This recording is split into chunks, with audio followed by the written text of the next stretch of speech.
கூட்டு தலைமைக்கு கிடைத்த வெற்றி என்று இபிஎஸ் வாழ்த்து தெரிவித்திருக்கிறார். பீகார் சட்டமன்ற தேர்தலில் முன்னிலையில் இருக்கக்கூடிய பாஜக கூட்டணிக்கு, தேசிய ஜனநாயக கூட்டணிக்கு அவர் வாழ்த்து தெரிவித்திருக்கிறார். அப்படி வாழ்த்து தெரிவிக்கும் பொழுது அது கூட்டு தலைமைக்கு கிடைத்த வெற்றி என்று அவர் குறிப்பிட்டிருக்கிறார். பொய் பிரச்சாரங்களையும் ஜனநாயக அமைப்புகள் மீதான தாக்குதலையும் அங்கே இருக்கக்கூடிய மக்கள் முறியடித்திருக்கிறார்கள் என்று அவர் குறிப்பிட்டிருக்கிறார்.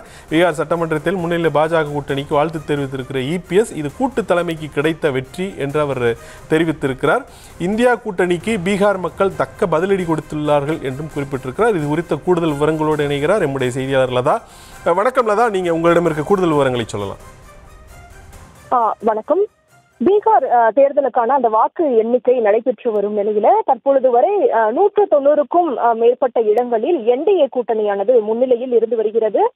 ஏறத்தாழ வெற்றி உறுதி செய்யப்பட்டு இருப்பதாகவே நாம் புரிந்து கொள்ளக்கூடிய ஒரு சூழலில் என்டிஏ கூட்டணிக்கும் அதே போல பிரதமர் மோடி, அதே போல அமித்ஷா உள்ளிட்டோரை குறிப்பிட்டு எதிர்க்கட்சி தலைவர் அதிமுக பொதுச் செயலாளர் எடப்பாடி பழனிசாமி வாழ்த்துக்களை அதிமுக சார்பில் தெரிவித்திருக்கிறார். அந்த வகையில் அவர் வெளியிட்டிருக்கும் அந்த பதிவில் பீகார் சட்டமன்ற தேர்தலில் காங்கிரஸ் தலைமையிலான இந்தியா கூட்டணியினுடைய பொய்களுக்கும் அதே போல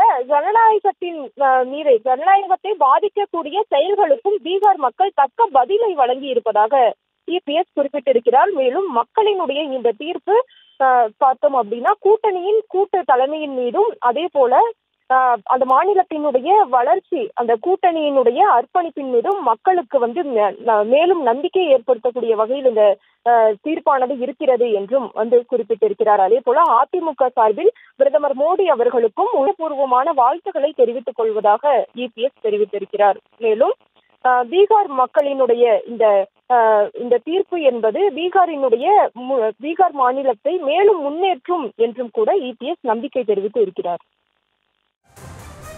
நன்றி லதா.